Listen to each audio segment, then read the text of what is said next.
Hey, my name is Jess Weavers, and I'm a physical therapist assistant at Robbins Rehabilitation East in Lebanon, New Jersey.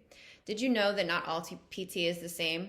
Here at Robbins, we are not just PTs and PTAs, we are also manual therapists.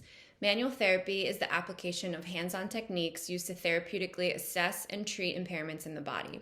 Here at Robbins, we believe our hands are our best tools. To name a few, some common techniques of manual therapy include soft tissue massage, passive range of motion, joint mobilizations and manipulations, stretching, and traction. Using these techniques can help increase blood flow and oxygen to your tissues, improve muscle restrictions, improve range of motion of joints, decrease swelling, and reduce pain. Most people come to PT because they are in pain. A lot of people that are in pain have a heightened sympathetic nervous system, which triggers their fight, flight, freeze response.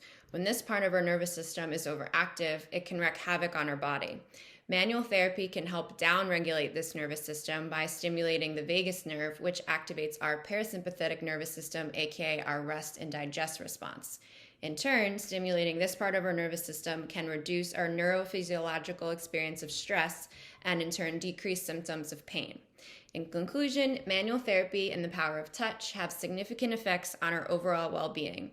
Not all PT facilities include manual therapy, but we believe it to be a critical part of the rehabilitation process. At Robbins, we use this hands-on approach in combination with functional strength and stability exercises to help reduce pain and restore efficient movement patterns in the body so that you can live your best life.